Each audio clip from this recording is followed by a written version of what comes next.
You know, when you think about the spices in your kitchen, do you just think about flavor? Well, in India, that's not even half the story. It's a way of life. Today, we're diving into India's living pharmacies, a world where, for centuries, farming has been just as much about healing as it has been about food. So let's just start with this one powerful idea. What if a farm could also be a pharmacy? Now, this isn't some new age wellness fad we're talking about. This is an ancient, deeply rooted practice. We're about to explore that incredible, living connection between the land we cultivate and the medicine our bodies need. All right, so here's our roadmap for this journey. First, we'll explore the healing land. Then we'll look at the pillars of tradition. After that, we'll see how it all fits into the modern landscape before getting up close with local and personal systems. And we'll wrap it all up by talking about this incredible living heritage. Okay, let's jump right in. Section 1, the healing land. This is about so much more than just growing crops. It's about cultivating wellness itself. And it's all built on the foundations of ancient traditions like Ayurveda, Siddha, and Unani, which all share this one core belief. The earth is the ultimate source of our healing. And this right here, this really gets to the heart of it all. It's this idea of a mosaic. We're not talking about a few random scattered practices. Think of it as this huge, interconnected network of traditions that stretches across the entire subcontinent. Each one is a unique, colorful piece of a much larger and incredibly resilient system of health and agriculture. So now that we've got that big picture of the mosaic, let's zoom in a little closer on its foundations. Section 2 is all about the pillars of tradition. We're going to explore the ancient systems that have kept this knowledge alive for centuries, each with its own unique philosophy and, of course, its own star plants. First up, let's talk about Ayurvedic herb farming. So what's the big idea behind Ayurveda? It really boils down to one word: balance. Balance in your body and balance in nature. And that philosophy flows right into how things are farmed. The goal isn't just to grow healthy plants, but to cultivate plants that are potent, pure, and absolutely full of healing energy. And here are some of the heavy hitters in the Ayurvedic world. I bet you'll recognize a few of these. We've got tulsi, or holy basil, which you'll find in so many home gardens. There's ashwagandha, famous for its calming effects, brahmi, for mental clarity, and neem, which is often called the village pharmacy, for good reason. These aren't just herbs. They're the absolute foundation of Ayurvedic healing. Next, let's look at Siddha and Unani cultivation. Now, these traditions have really deep, distinct regional roots. Siddha is a cornerstone of health in the south, especially in Tamil Nadu. Meanwhile, the Unani system, which has Greco-Arabic origins, has this rich history in northern areas like Uttar Pradesh. Both are just perfectly adapted to their local climates and culture. And you can see how different the plants are in these traditions. In Siddha medicine, they use herbs like vetiver, which is known for its cooling properties, and amla, a serious antioxidant powerhouse. Then in Unani, you've got prized ingredient like saffron, often used for its wood-lifting effects, and of course aloe vera, which everyone knows for its soothing quality. Our third pillar is something else entirely: forest-based and tribal farming.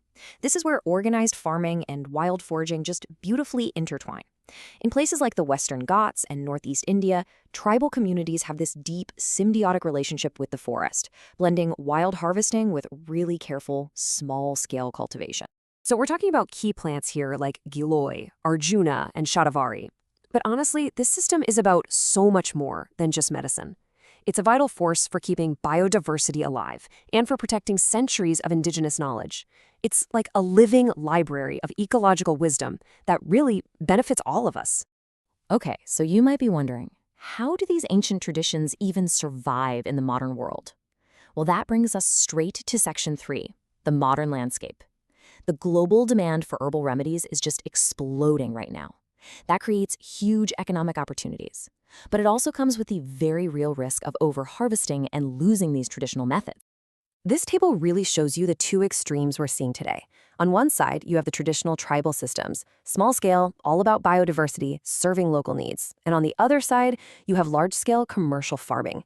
This is often monoculture, which just means growing one single crop, like aloe vera or stevia, over massive areas, all to meet industrial demand. But you know, it's not always a simple story of old versus new. A lot of farmers are finding a brilliant middle ground with what are called integrated systems. Down in places like Kerala and Karnataka, they're growing medicinal plants like turmeric and ginger right alongside spices and fruits. What this does is create a really diverse farm that's way more resilient to pests, it's better for the soil, and it gives the farmer a much more stable income. All right, so we've looked at the huge commercial farms and these cool integrated systems. Now let's zoom all the way in to the most personal level. Section 4, local and personal systems. This is where we see medicinal farming showing up right in our own backyards and communities. This is also where you see how certain regions become famous for specific medicinal plants. Just think about it, saffron from Kashmir or sandalwood from Karnataka. This isn't just about agriculture, it's this deep, powerful connection between a plant, a place, and its people, all woven right into the cultural identity. And this right here? This is where the pharmacy truly comes home. So many families and temples cultivate their own small gardens with essentials like tulsi for daily rituals, turmeric for their cooking, and ginger for general health. It makes traditional medicine a part of everyday life, accessible, immediate, and there for everyone. All right, so let's bring it all together now in our final section, a living heritage. We're going to look at the whole picture and think about what it all means for the future. So here we are. We've seen 7 different faces of medicinal farming. Everything from these massive commercial operations all the way down to a single tulsi plant in a home garden. Each one is a vital piece of this really complex and dynamic system. This is the complete mosaic.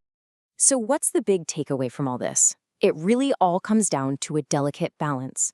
These interconnected systems are preserving ancient traditions, they're protecting vital biodiversity, and they're supporting the livelihoods of millions of people. It's an incredibly powerful model that shows how human health is just inseparable from the health of our planet and our economy.